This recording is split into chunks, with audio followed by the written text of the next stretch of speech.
Another item in my Flipboard today is from Fox Business. I know, right?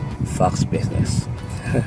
So the question with a picture of Jeff Bezos in the front page or something. The question was, are you in the top 1% of the money makers in the US? Of course, this is US, but US is the center of commerce. So let's look at how we compare to US wealth makers.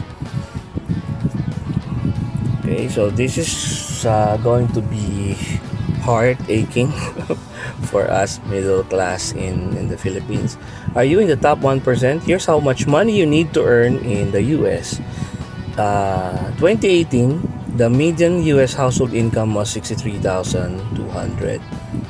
Alright, so according to them, the measuring stick that you can use to evaluate individual wealth is whether you rank among the top 1% of the income earners in the US. Remember, one of the things that we are sharing here in this channel is that you need to be in the top 1% of income earners, and considering that the top 1% of the wealthy individuals in the world, or even in the US alone, just focus on the US, has 50% or even more of the total wealth, and the lower 99% has around 45 or something percent.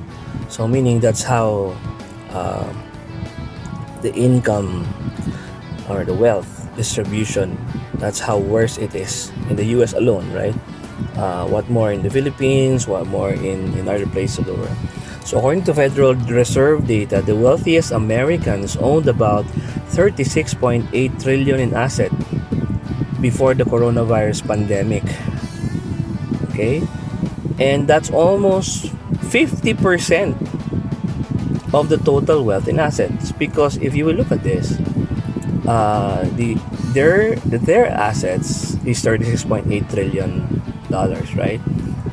But the assets of the tens of millions of people from the 50th percentile to the 90th percentile of the middle class Americans is 37.7 trillion. So imagine 1% versus around 40% of the people of the US. That's 1%, about 3 million people, and 40%, that's about 120 million. That's how huge the the wealth distribution in the US. And this is considering that US is predominantly middle class. How about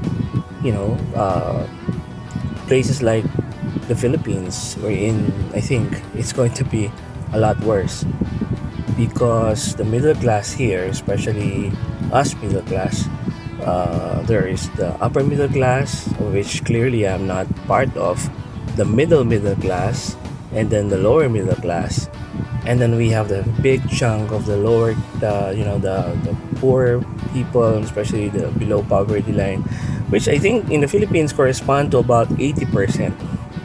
So that's how worse it is. But this is something to look at. The US billionaires' wealth has even increased by 19% since the virus lockdown. Imagine that. They're not affected, and their wealth even increased by 19%. So it will not be long, according to this, before the size of the wealth controlled by the top 1% will greatly overtake those from the 50th to the 90th percentile, right? So what happens? What is the median household income in 2018? The median household income in the US is 63,200.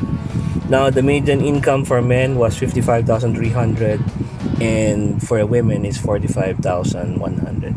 To be part of the 0.1%, you would need $2.4 million in 2017 annual income, an increase of about 38% since 2011.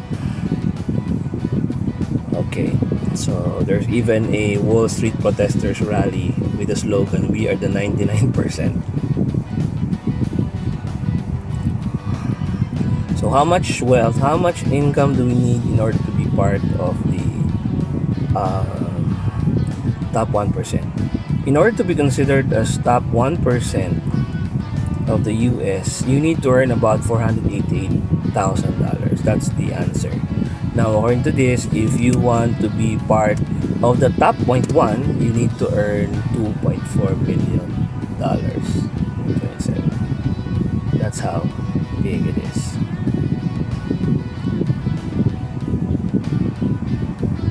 And of course, according to this Economic Institute policy data, there's a disparity among the states.